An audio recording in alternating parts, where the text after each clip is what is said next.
Listen carefully. Because nobody says this anymore. You think victory proves strength. It doesn't. Victory only proves the battle is over. Defeat, that's where your character is built. Because when you lose, everything inside you wants revenge, excuses, comfort. The Stoic rejects all of it.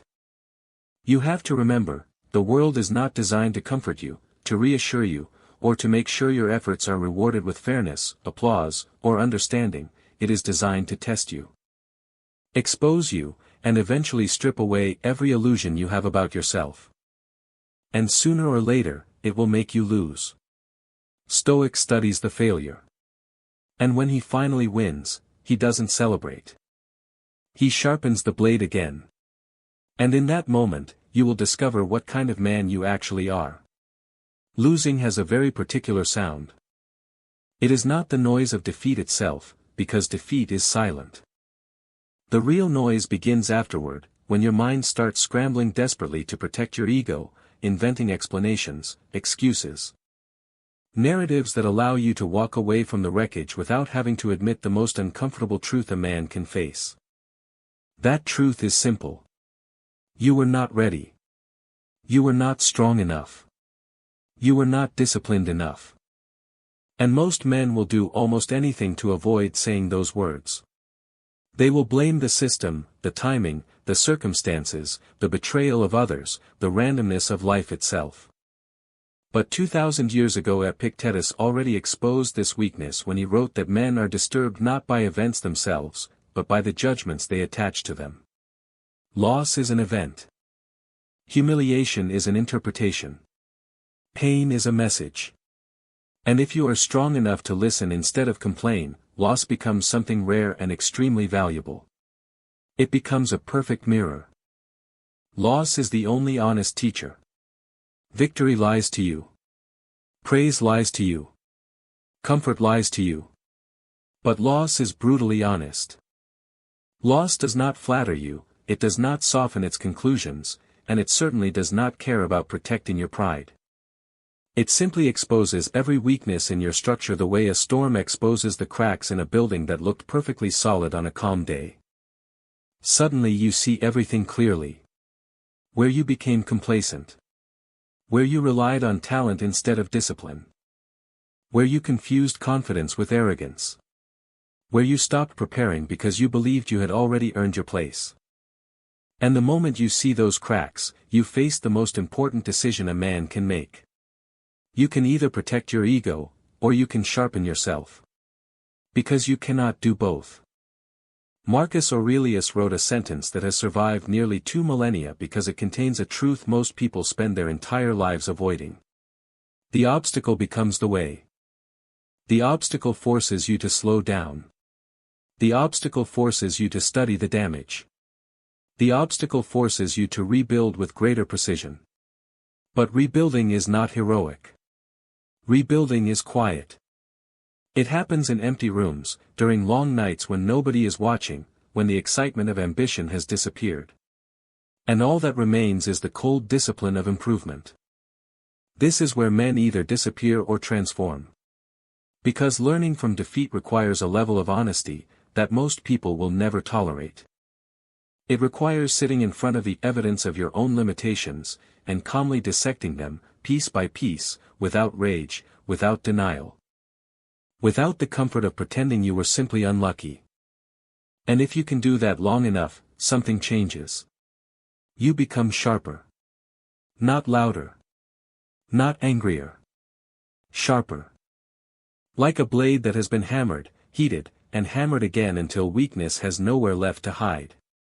But strangely enough, the more dangerous test of character does not arrive when you lose. It arrives when you win. Because defeat hurts you immediately, while victory corrupts you slowly.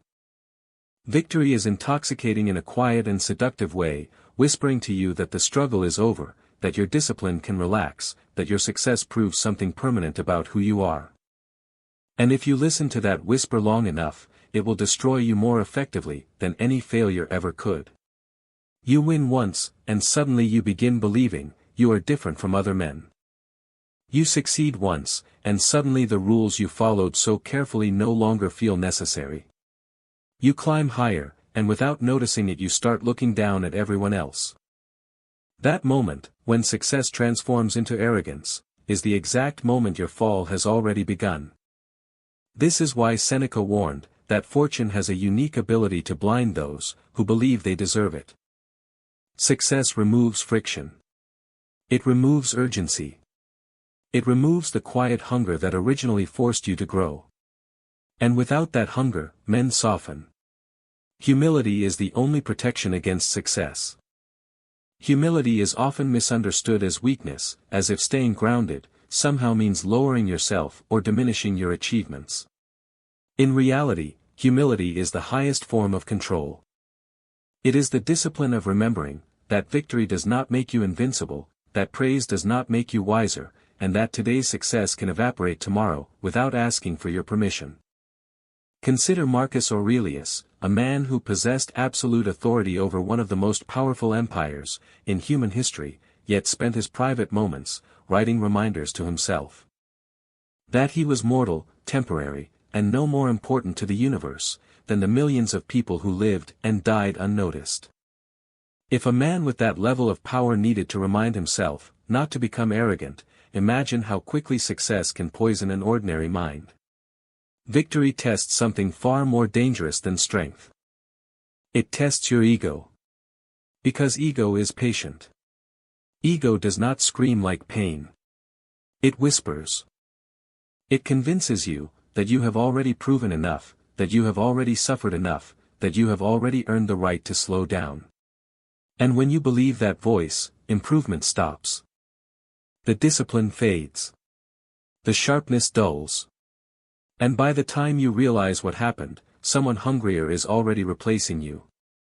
The Stoic path demands something extremely rare. You must absorb defeat without collapsing into bitterness, and you must absorb victory without inflating into arrogance. You must remain steady, while the world swings between praise and criticism, success and humiliation, opportunity and loss. You lose. You study the damage and rebuild stronger. You win. You lower your voice, keep your discipline, and continue working as if nothing has changed. No emotional explosions. No dramatic identity shifts.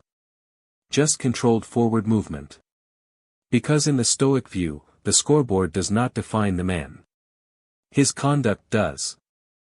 Today you fail, you refine yourself. Tomorrow you succeed, you refine yourself again. The work never stops. And the final truth. Life will break your expectations repeatedly, often without explanation and usually without sympathy.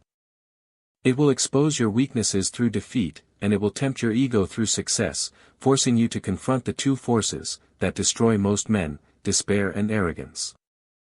Defeat will try to convince you that you are not enough. Victory will try to convince you that you are more than you are. Both are lies. The only thing that matters is the discipline that exists between those moments. You lost. Learn. You won. Stay humble. And continue working, as if neither victory nor defeat has the authority to define who you are. Because the man who cannot be inflated by success and cannot be crushed by failure, becomes something extremely rare in this world. Unshakable.